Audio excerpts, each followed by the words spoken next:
Hello, നമസ്കാരം. എല്ലാ പ്രിയപ്പെട്ട പ്രേക്ഷകർക്കും ഐക്കൺസ് ഓഫ് ഇന്ത്യയുടെ പുതുപുത്തൻ എപ്പിസോഡിലേക്ക് ഊഷ്മളമായ സ്വാഗതം. ഇന്ന് ഐക്കൺസ് ഓഫ് ഇന്ത്യയിൽ അതിഥിയായെത്തിയിരിക്കുന്നത് തൃശ്ശൂരിൽ നിന്നും 31 വർഷങ്ങൾക്ക് മുമ്പ് സൗദി അറേബ്യയിലെ അൽ ഖോബാർ എത്തി ഇവിടെ മാസ ട്രേഡിംഗ് നടത്തുന്ന ഷാജി അബ്ദുള്ള സാറാണ്.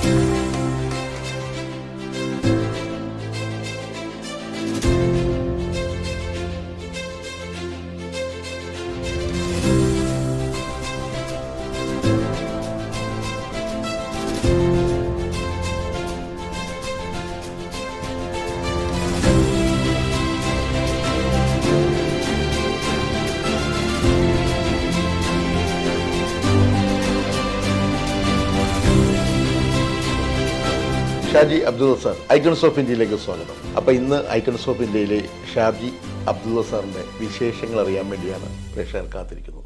അപ്പോൾ സാറിൻ്റെ വിശേഷങ്ങൾ നമുക്ക് തുടങ്ങാം. സാറിൻ്റെ ട്രേഡിംഗ് കമ്പനിയെക്കുറിച്ച് തന്നെ തുടങ്ങാം. അപ്പോൾ മാസ ട്രേഡിങ്ങിൻ്റെ വിശേഷങ്ങൾ പങ്കുവെച്ചോളൂ. മാസ ട്രേഡിംഗ് എന്ന് പറഞ്ഞാൽ ഞങ്ങളുടെ ഹോൾസെയിൽ ഷോപ്പാണ്. ഹോൾസെയിൽ ഷോപ്പാണ്. എൻ്റെ റീറ്റെയിലും അല്ലേ? Food stuff, cold store item. നമ്മളെ കസ്റ്റമർ എന്ന് പറഞ്ഞാൽ സൂപ്പർ മാർക്കറ്റ്, ഹോട്ടൽ, ബൂട്ടി അങ്ങനെയുള്ള കസ്റ്റമേഴ്സ്. സൂപ്പർ മാർക്കറ്റിന്റെ പേര് മാസ എന്നാണ്. മാസം അല്ലേ? എന്തൊക്കെ സർവീസുകളാണ് ഇപ്പോൾ നമ്മൾ കൊടുത്തുകൊണ്ടിരിക്കുന്നത്? നമ്മൾ മെയിൻ നമ്മുടെ ഹോൾസെയിൽ ഫുഡ് സ്റ്റഫ് ഐറ്റങ്ങളാണ് കൊടുത്തുകൊണ്ടിരിക്കുന്നത്. ഓക്കെ. ഡ്രൈ ഫുഡ് ഉണ്ട്, പിന്നെ കോൾഡ് സ്റ്റോർ ഐറ്റം ഉണ്ട്, ചീസ്, എഗ്സ്, അങ്ങനെ എല്ലാം ഉണ്ട്. ഒരു ഹോട്ടലിൽ വേണ്ട എല്ലാ സംഭവങ്ങളും സൂപ്പർ മാർക്കറ്റിൽ ഉണ്ട്. അല്ലേ? അപ്പോൾ നമുക്ക് ഈ എത്ര സ്റ്റാഫുകളുണ്ട്? ഞങ്ങളൊരു 14-15 സ്റ്റാഫുണ്ട്. ഓക്കെ. അപ്പോൾ 15 സ്റ്റാഫുകളാണ് നമ്മുടെ ഈ രണ്ട് സ്ഥാപനത്തിൻ്റെ. ഈ രണ്ട് സ്ഥാപനം ഇല്ലാതെ വേറെ വലിയ സ്ഥാപനങ്ങൾ സാറിനുണ്ട്? ഞങ്ങളിങ്ങനെ ആലോചിച്ചുകൊണ്ടിരിക്കുന്നു. ഓക്കെ. ശരി. തൃശ്ശൂർ പ്രോപ്പർ എവിടെയാണ്? തൃശ്ശൂർ ഇരിങ്ങാലക്കുട, കരുവന്നൂർ. ഓക്കെ. ഇന്നസെൻ്റെയൊക്കെ നാടാണ്. ഞാനൊക്കെ ഇന്നസെൻ്റൊക്കെ അനുകരിച്ചാണ് മിലിറ്ററിയിലേക്ക് വന്നത്. അതുകൊണ്ട് ഇരിങ്ങാലക്കുടയെന്ന് കേട്ട് കഴിഞ്ഞാൽ അപ്പം തന്നെ ഇന്നസെന്റിലേക്ക് നമുക്ക് ഓർമ്മ വരും. ഇന്നസെന്റൊക്കെ ഇഷ്ടമായിരുന്നോ? ഭയങ്കര ഇഷ്ടമായിരുന്നു. ആണല്ലേ? കാരണം നാടിൻ്റെ ഒരു അഭിമാനമായിരുന്നു ഇന്നസെന്റ്. വാപ്പയുടെ പേരുണ്ട്? വാപ്പയുടെ പേര് അബ്ദുള്ള. പിന്നെ ഉമ്മയുടെ പേര്? ഫാത്തിമ. ആ തറവാടിൻ്റെ ഒരു പേരുണ്ടാവില്ലേ? പള്ളത്ത് പറമ്പിൽ. ഇത്തിരി പേരൊക്കെ ഉള്ളൊരു അല്ലേ തറവാടാണ് Pallath Parambil. Okay. Brothers and sisters?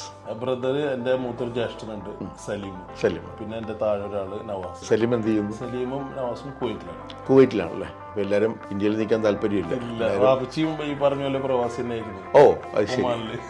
അപ്പൊ അബ്ദുള്ള സാറും പ്രവാസിയായിരുന്നു അല്ലേ? ഒമാനിലായിരുന്നോ? എന്തായിരുന്നു അദ്ദേഹത്തിന്റെ ജോലി? ഒമാനില് ഇതേപോലെ തന്നെ ആളുടെ ഒരു ബ്രദറിന്റെ ഒരു റെസ്റ്റോറന്റ് ഉണ്ടായിരുന്നു പണ്ട്. അപ്പൊ ആൾക്ക് അങ്ങനെ പുറത്തുനിന്ന് പോകാൻ താല്പര്യമുള്ള ആളല്ലായിരുന്നു. ആളുടെ ബന്ധുത്വത്തിന്റെ പേരിൽ പോയി. പിന്നെ കുറച്ചാൾ അത് പുള്ളി കൊണ്ടുവന്നിരുന്നു. പിന്നെ അത് കഴിഞ്ഞ് കൺസ്ട്രക്ഷൻ ഫീൽഡിലേക്ക് ഇറങ്ങി.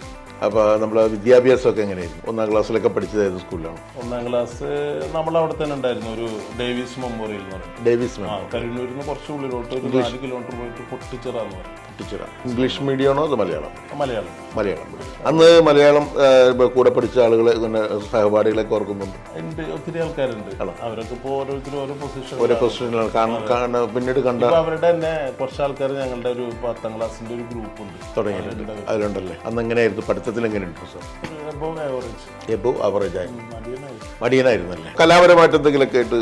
കലാപരമായിട്ടില്ല, ഫുട്ബോളിൽ ഇൻട്രസ്റ്റ് ആയിരുന്നു. തൃശ്ശൂരുകാരൻ ഫുട്ബോളിലേക്കാണ് പോയത് അല്ലേ? അവിടെ മത്സരിക്കാനൊക്കെ പോയോ? ഞങ്ങള് 10th കഴിഞ്ഞപ്പോൾ ഇവിടെ തൃശ്ശൂർ സ്റ്റേഡിയത്തിലൊക്കെ കളിച്ചിട്ടുണ്ട്. അപ്പോൾ പിന്നെ 10ാം ക്ലാസ്സൊക്കെ കഴിഞ്ഞ് നമ്മൾ പിന്നെ എന്തായിരുന്നു? അന്ന് PDC ആയിരുന്നു. PDC. അപ്പോൾ അതിനുവേണ്ടി കുറെ കോളേജിൽ കൊടുത്ത് ചാൻസ് ഒക്കെ വന്നിരുന്നു. അപ്പം അന്നത്തെ കാലഘട്ടത്തിൽ ഈ പറഞ്ഞ പോലെ നമുക്ക് അങ്ങനെ ഉപദേശം തരാൻ അത്ര ഏത് ഡിഗ്രി എടുക്കണം, സെക്കൻഡ് എടുക്കണോ, തേർഡ് എടുക്കണോ, ഫോർത്ത് എടുക്കണോ എന്നൊന്നും ആർക്കും അറിയില്ല. സിവിലിന് പോകാന്ന് പറഞ്ഞിട്ട് പോയതാ. അവിടെ ഒരു രാമവർമ്മ കോളേജ് ഉണ്ട് തൃശ്ശൂർ. അപ്പോൾ സിവിലിന് പോവാം എന്ന് പറഞ്ഞ് പോയി. അവിടെ ചെന്നപ്പോൾ സിവില് ക്ലോസ് ആയി ഫുള്ള്. അപ്പോൾ തൊട്ടപ്പുറത്ത് തന്നെ ഇലക്ട്രിക്കൽ എഞ്ചിനീയറിംഗ് ഉണ്ട്. അതില്ലെങ്കിൽ ഇത് അതായിക്കോട്ടെ. നമ്മളങ്ങ് ഏത് അല്ലേ ഒഴുകിയാണ് കേട്ടോ, ഏതാണെങ്കിലും നമ്മൾ ഓക്കെ റെഡിയാണ്. അതിൽ പോയിരുന്നു 2 വർഷം ഡിപ്ലോമ കോഴ്സ് ആയിരുന്നു. ഓക്കെ. അപ്പോൾ ഫ്രണ്ട്സൊക്കെ പറയുമായിരുന്നു ഗൾഫിൽ പോകണം. അങ്ങനെ നമുക്ക് ആഗ്രഹം തോന്നുന്നു. നേരെ പിന്നെ ഒന്നും നോക്കിയില്ല. പാപ്പ പറഞ്ഞു മോനെ ഇങ്ങോട്ട് പോരി അല്ലേ? അല്ല, ആൾക്ക് താല്പര്യം ഉണ്ടായിരുന്നു. ആൾക്ക് പഠിച്ചോട്ടെ എന്നുള്ളൊരു ഇതായിരുന്നു. ഓക്കെ. പക്ഷെ എനിക്ക് അന്ന് എക്സാം ടൈമിലാണ് പേപ്പർ വരുന്നത്. അപ്പോൾ കുറച്ചിട്ട് ഒരു ഫ്രണ്ട് കൊണ്ടുവന്നിട്ട് എന്നോടൊന്നും പറഞ്ഞിട്ടുണ്ടായില്ല. ഞാനത് എങ്ങനെ മണത്തറിഞ്ഞു. പിന്നെ കയറിയാൽ മതി. അങ്ങനെയാണ് ഒമാനിൽ കയറുന്നത്. നമ്മൾ തെങ്ങും വയലും നെല്ലും ഒക്കെ കഴിഞ്ഞ് നമ്മൾ നേരെ ഒന്ന് ഒമാനിൽ വന്ന് കാലുകുത്തി അല്ലേ? ഏകദേശം ഒരു 35 വർഷം നോക്കുമ്പോൾ അല്ലേ? ഒരു 31 വർഷം മുന്നേ. 31 വർഷം നോക്കുമ്പോൾ 84-85. ഒമാനിൽ എന്തായിരുന്നു അന്നത്തെ ഒമാനിലന്ന് കോൺട്രാക്ട് വർക്ക് എടുത്ത് നടക്കുന്ന സമയമായിരുന്നു. അന്ന് നമ്മളൊരു വേറെ ടെക്സ്റ്റൈലിലൊക്കെ ഇടാന്ന് പറഞ്ഞിട്ട് അങ്ങനെ ഫ്രണ്ട്സ്, അങ്ങനെയാണ് ഒരു ഫ്രണ്ടായിട്ട് ഇങ്ങനെ ആലോചിച്ചത്. നടന്നില്ല. പിന്നെ അവിടുത്തെ ഒരു അറബിയായിട്ട് എന്നെ ഇഷ്ടപ്പെട്ടു. അങ്ങനെ പുള്ളിക്കൊരു ബേക്കറി ഉണ്ടായി. അവിടെ ജോലിയൊക്കെ എന്നെ ഇൻചാർജ് ഏൽപ്പിച്ചു. അവിടെ ഇനി പിന്നെ സെയിൽസിനൊക്കെ ഇൻട്രസ്റ്റ് വന്നു. ഓക്കെ. അപ്പൊ അതൊരു നിലയ്ക്ക് നല്ലതായിരുന്നു. ഒരു ഉത്തരവാദിത്വം അങ്ങോട്ട് നമ്മൾ ഏൽപ്പിച്ചു. ഒരു ബേക്കറി ഫുള്ള്. ഫസ്റ്റ് ഈ ഒരു പൊസിഷനിൽ സാറെത്താനുള്ള നന്ദി ആദ്യം പറയേണ്ടത് വാപ്പയുടെ ആണ്. വാപ്പ ഒമാനിലെ ഉള്ളതുകൊണ്ടാണ് അങ്ങോട്ട് നമ്മൾ പോകുന്നത്. പിന്നെ ഒരു ഞാൻ പറഞ്ഞ ജാഷ്ടാനിന്റെ പോലെ ഇരുന്നു. അതെ, നല്ല സോഷ്യലായിരുന്നു അല്ലേ? അപ്പോൾ കുഴപ്പമില്ലായിരുന്നു. അപ്പോൾ പിന്നെ ഒരു 20 വയസ്സിൽ വലിയൊരു ഷോപ്പ് കൊണ്ടുവന്നു. ഇതിൻ്റെ ഉത്തരവാദിത്തം നോക്കിക്കോ ഷാജി അബ്ദുള്ള മോനെ എന്നും പറഞ്ഞ് ഒരു അറബി കൊണ്ട് അങ്ങോട്ട് ഏൽപ്പിച്ചേക്കുവാണ്. അപ്പോൾ രണ്ടാമത്തെ താങ്ക്സ് കൊടുക്കേണ്ടത് ആ അറബി അല്ലേ? അത് ഇതിനെ ഓർക്കുന്നുണ്ടോ? പേര് മുഹമ്മദ് സാലം. അപ്പോൾ അദ്ദേഹത്തിനൊരു നന്ദി. ആണല്ലേ? ഓക്കെ, നമുക്കറിയാവുന്ന ഭാഷയും കൂടി സംസാരിച്ചു തുടങ്ങി. അറബി മാത്രം ഉണ്ടെങ്കിൽ നമ്മൾ അകപ്പാടെ വിഷമിച്ചു പോയി. ആ 20 വയസ്സ് മുതൽ എത്ര വർഷം അവിടെ ഇങ്ങനെ ഇത് തുടങ്ങി? ഒരു 4 വർഷം കഴിയുമ്പോഴാണ് ഞാൻ വെക്കേഷൻ പോയത്. 4 വർഷം. അപ്പോൾ 20-ൽ വന്ന് 24-ാമത്തെ വയസ്സിലാണ് വീണ്ടും നമ്മൾ കേരളത്തിലേക്ക് പോകുന്നത്. ഞാനവിടെ ചെന്ന് ഒരു 7 വർഷം, ഉദ്ദേശം 7 വർഷം കഴിഞ്ഞപ്പോൾ ബാപ്ചി പിന്നെ നേരെ നാട്ടിലോട്ട് വരികയാണ്. ഓക്കെ. പുള്ളിക്ക് എന്തോ ഒരു കയ്യുമ്മലൊരു ഇൻസിഡൻറ്റ് എന്തുകൊണ്ട് സംഭവിച്ചു. അപ്പോൾ അന്ന് ജ്യേഷ്ഠൻ പോയിട്ടുണ്ട്. ഞങ്ങളാണ് തീരുമാനിച്ചു ഇനി ആവശ്യത്തോടെ നാട്ടിൽ നിൽക്കട്ടെ. നിൽക്കുന്നുണ്ട്. പുള്ളി നാട്ടിൽ നിന്ന് കുറച്ചും എനിക്ക് മാനസികമായിട്ട് പറഞ്ഞ പോലെ ഭയങ്കര പ്രയാസം. ഞങ്ങൾ അങ്ങനെ ആയിരുന്നു, ഒറ്റപ്പെട്ടൊരു ഫീൽ ചെയ്യും. അപ്പോൾ അങ്ങനെ നിൽക്കുമ്പോഴാണ് ഞങ്ങളെ നൈബർ വാച്ചിട്ടൊക്കെ ഫാമിലി ഫ്രണ്ടാണ് ഞങ്ങളൊരു പുള്ളിക്കാരനോട് ഉണ്ടായിരുന്നു. ആളുടെ പേര് ഹൈദർ എന്നാണ്. ഞാൻ ഇപ്പോൾ വർക്ക് ചെയ്യുന്ന അതേപോലത്തെ ഒരു കോഴ്സ് ഉണ്ട് സൗദിയിലുണ്ടായിരുന്നു. അപ്പോൾ അതിലോട്ട് ഒരാൾ വേണമെന്ന് പറഞ്ഞു. അപ്പോൾ അങ്ങനെ ആവശ്യമായിട്ട് സംസാരിച്ചു. എന്നാൽ പിന്നെ എന്നെ നോക്കാമെന്ന് പറഞ്ഞു. അങ്ങനെ പുള്ളിയായിട്ട് ഞാൻ സംസാരിച്ചു. ആൾ പറഞ്ഞു വാ, വന്നിട്ട് നമുക്ക് ഒരുമിച്ച് വർക്ക് ചെയ്യാം. നമ്മളാണെങ്കിൽ ഒമാനിൽ 2 സൂപ്പർ മാർക്കറ്റ് എടുത്ത് എക്സ്പീരിയൻസ് ഉള്ളത്, പിന്നെ എന്ത് നോക്കാനാ? അപ്പോൾ പറഞ്ഞു ഞാൻ രക്ഷപ്പെട്ടാൽ നിങ്ങളും രക്ഷപ്പെടും. 15 വർഷം പുള്ളിയോടൊപ്പം ഉണ്ടായിരുന്നു. 15 വർഷം സ്റ്റാഫായിട്ട്? നീണ്ടൊരു കാലയളവാണല്ലോ. നീണ്ടൊരു കാലയളവാണ്. അപ്പോൾ ഹൈദർക്ക കൊണ്ടുവന്നത് ഇങ്ങോട്ട് കൊണ്ടുവന്നത് മോശമായില്ല. നമ്മൾ ഉയരങ്ങളിലേക്ക് തന്നെ പതുക്കെ അങ്ങോട്ട് പടിവെച്ച് അങ്ങോട്ട് കയറി. അങ്ങനെയാണ് നമ്മുടെ മാസ ഇന്നത്തെ മാസ ട്രേഡിംഗ് കമ്പനിയിലേക്ക് വന്നല്ലേ? അന്നൊക്കെ എങ്ങനെയായിരുന്നു നമ്മുടെ ഗവൺമെൻറ് സപ്പോർട്ടും കാര്യങ്ങളൊക്കെ എങ്ങനെയായിരുന്നു? സപ്പോർട്ട് എല്ലാത്തിനും ഉണ്ട്. പക്ഷേ അവിടെ നോക്കുമ്പോൾ കുറച്ച് സ്ട്രിക്റ്റ് നല്ല സ്ട്രിക്റ്റുള്ള സമയമായിരുന്നു. എങ്കിൽ പോലും നമുക്ക് എന്താ പറയുക, ഒരു വർക്കത്ത് ഉണ്ടായിരുന്നു. പള്ളിയുടെ അവിടെ ഒരു പൈസ കിട്ടുന്ന ഒരാളായിരുന്നു. അവൻ ഓക്കെ ആയിരിക്കും. അത് വെച്ചുകൊണ്ട് തന്നെ സന്തോഷമായിട്ട് ജീവിക്കാം. ഒരു ഗുണം ഇവിടെ എനിക്ക് കാണാൻ.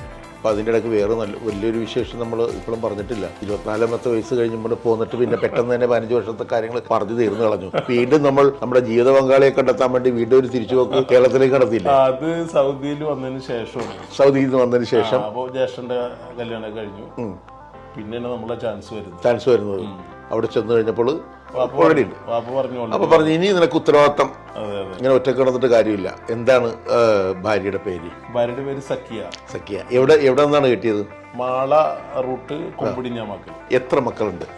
അത് 3 പേരുണ്ട്. 3 പേര്. മക്കളുടെ പേരൊക്കെ പറഞ്ഞോളൂ. പേര് മൂത്താള് സജ്ന, സെക്കൻഡ് നൗഷീൻ, 2 പെൺകുട്ടി, മൂന്നാമത് സിനാൻ. 3 പേര്. അങ്ങനെ അല്ലേ? അവരെ കുറിച്ചൊക്കെ ഉള്ള അവര് ഇവിടെ ഉണ്ടായിരുന്നു. എൻ്റെ ഒപ്പം 10-12 വർഷത്തോളം ഇവിടെ ഉണ്ടായിരുന്നു. ഇപ്പൊ നിലവിൽ അവർക്ക് ഇപ്പൊ എത്ര വയസ്സ് പ്രായം? മൂത്ത കുട്ടി ഇവിടുന്ന് 12 കഴിഞ്ഞപ്പോഴാണ് ഞാൻ അവര് കൊണ്ടുപോകുന്നത്. പിന്നെ വൈഫ് വന്നില്ല, അവരവിടെ കാര്യങ്ങളൊക്കെ ആയിട്ട്. ഇപ്പൊ ഒരു കല്യാണം കഴിഞ്ഞു. അവൾക്ക് ഒരു കുട്ടിയായി. ഉപ്പുപ്പയായി. 4 വർഷം കഴിഞ്ഞിട്ട്. പക്ഷെ കണ്ടാ പറയില്ല ഞാനാ ഉപ്പുപ്പയായെന്നൊന്നുമല്ല. മക്കളുണ്ട്, ഒരു 10-15 വയസ്സുള്ള മക്കളുണ്ടെന്ന് വിചാരിച്ചിട്ടുള്ളത്. ഇനി എന്താണ് ഫ്യൂച്ചർ വിഷയം? ഇവിടെ സൗദി അറേബ്യയിലത്തെ നിയമം ഉണ്ടായില്ല. ഇപ്പോഴെല്ലാം അടുത്ത നിയമം ഇൻവെസ്റ്റർ ഒക്കെ ആക്കാൻ നിയമം. അപ്പൊ അതിൽ നമ്മളെല്ലാവരും ചെയ്തിരിക്കുന്നു. നമ്മളെ ഫ്രണ്ട്സുകാരോടൊക്കെ ചെയ്തിട്ടുണ്ട്. അപ്പൊ ഇതിന്റെ ബ്രാഞ്ചസ് ആയിട്ട് ഇതിനെ നിലനിർത്താൻ വേണ്ടിയിട്ട് ഇവിടെ കുറച്ച് ഔട്ട്ലെറ്റ് തുടങ്ങാന്നുള്ളതാണ്. ചെറിയ രീതിയിൽ പ്ലാൻ ഉണ്ട്. നമ്മുടെ പ്രേക്ഷകർക്ക് വേണ്ടി ഇത്രയും നാളത്തെ സാറിൻ്റെ എക്സ്പീരിയൻസ് വെച്ച് അവർക്ക് എന്താണ് സാറിന് കൊടുക്കാൻ പറ്റുന്ന ഒരു അല്ല ഇതിലിപ്പോ നമ്മൾ പറയാം, നമ്മൾ എഫർട്ട് ഇടുക, എഫർട്ട് ഇടാണ്ട് ഒരു കാര്യം നടക്കൂല.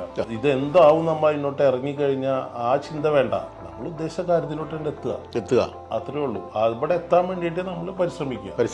അപ്പോൾ ഇത്രയും നേരം ഞങ്ങളുടെ പ്രേക്ഷകരോട് സാറിൻ്റെ അനുഭവങ്ങളും മാസ ട്രേഡിൻ്റെ വിശേഷങ്ങളൊക്കെ പങ്കുവച്ചതിന് ഐക്കൺസ് ഓഫ് ഇന്ത്യയുടെ നന്ദി ഒരിക്കൽ കൂടി രേഖപ്പെടുത്തുന്നു. നന്ദി. Thank you sir.